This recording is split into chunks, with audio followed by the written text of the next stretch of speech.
Hogwarts Legacy is an upcoming open-world RPG set in the magical wizarding world. Being able to go to Hogwarts ourselves, get sorted into a house, learn about magic, is a dream that many of us have had since we first read the books or watched the movies. And a video game is probably the best way for this dream to become a reality in this boring and limited world. And guess what? It's finally happening. This is a game that I'm personally super excited for. Just something about being able to create my own character and roam around Hogwarts, learn about magic and the magical world, duel other students, uncover secrets. It all just sounds so amazing. 14-minute state of play showed a lot of potential, and hearing the developers of the game talking about it, it really seems like they truly care about the property. But they also understand that they're making a video game that needs to be fun and engaging. So I think they're aiming for a perfect balance between being lore friendly and making a great game. I think that's the right way to go about it. But naturally, there has been some controversy, and it's only natural when there's so much discourse and debate surrounding JK Rowling and Harry Potter. And so the topic for today is Hogwarts Legacy, and whether or not it is tainted by JK Rowling's legacy, and whether or not you can still play it, even if you're strongly against JK Rowling. Now, this video is kind of a natural follow-up to my previous video where I went in depth with JK Rowling and her various antics. So if you haven't watched that video, or if you don't already know the situation, then I'd recommend you go watch that first and then come back here. But if you're still here, then let's just go ahead and talk about the moral dilemma of Hogwarts Legacy. So I've always been under the impression that you absolutely can separate art from a toxic artist, but only if the art isn't tainted by that same toxicity, at least in my opinion. For example, currently we've been learning about a lot of different philosophers at my university, because philosophy plays a large role in the foundations of psychology. And one of these philosophers is Heidegger, who was openly a Nazi. However, a lot of his work isn't negatively tainted by this, so some of it can still be useful, and Heidegger is still used by a lot of people. But of course, people try to use him sparingly, and always try to remember that he was a Nazi. But anyways, although I think that there are some problematic aspects of the Harry Potter books, such as the obvious token characters, the racial stereotypes, and the low-key slavery apologia in the house elves, which, like I said in my last video, I don't think that comes from a place of bigotry from JK Rowling. I just think that it's some of her implicit biases, which is something that all humans have. But although there are these aspects in Harry Potter, there still are those great themes of choosing who you want to be,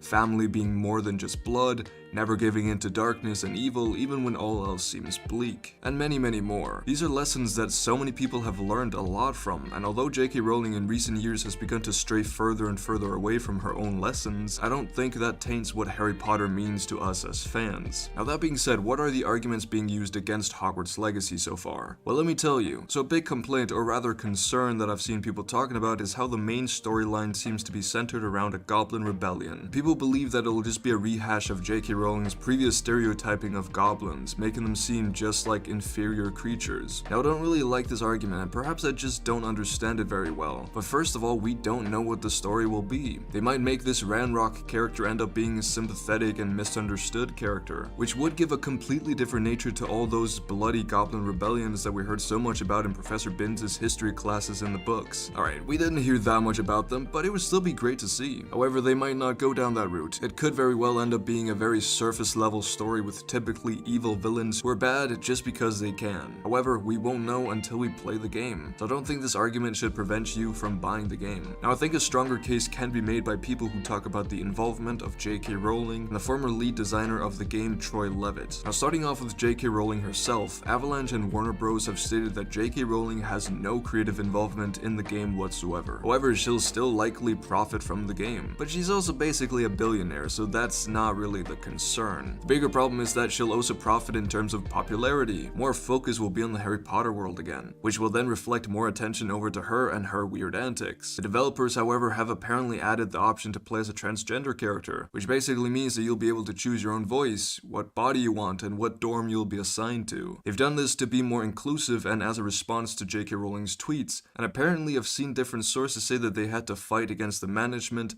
to get this implemented. Now, if this really is the case, then at the very least the developers seem like they're distancing themselves from JK Rowling, which is good. And the other involvement to be aware of is Troy Levitt, who used to be the lead designer of the game, but after attention was brought to his YouTube channel, where he among other things took part in Gamergate, was vocal about his disdain for social justice activism, and defended sexual harassers, he left the game and hasn't been a part of it for about a year. Now, is the fact that this game has been lead designed for most of its production by a guy who's pretty much an anti-SJW, and the game's natural affiliation with JK Rowling, is that enough that you shouldn't buy the game? I guess my short answer would be, that's not for me to decide. I don't think you're necessarily in the wrong if you buy the game. You can disagree heavily with JK Rowling and criticize her, and still play the game. I mean, I'll be buying the game, and if it's good, then I'll be investing a lot of time into it. This is a game that I've wanted my whole life, and although I've distanced myself from JK Rowling's politics, I still have a deep love for this universe. I'm not going to let JK Rowling ruin my love for Harry Potter or what it means to me, the same way she's ruined so many other things we enjoy.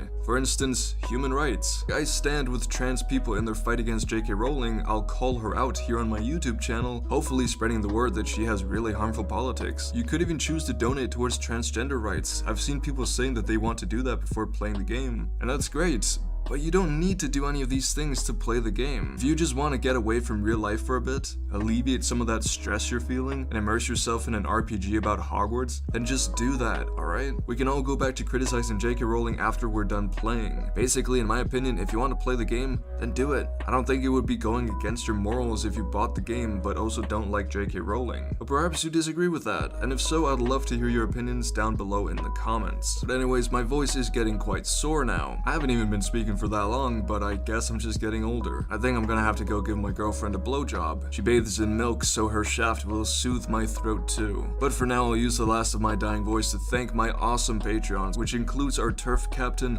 Ben Joseph. If you want, you can check out my Patreon down below, but without further ado, I hope you all have a wonderful day. Stay safe and peace out.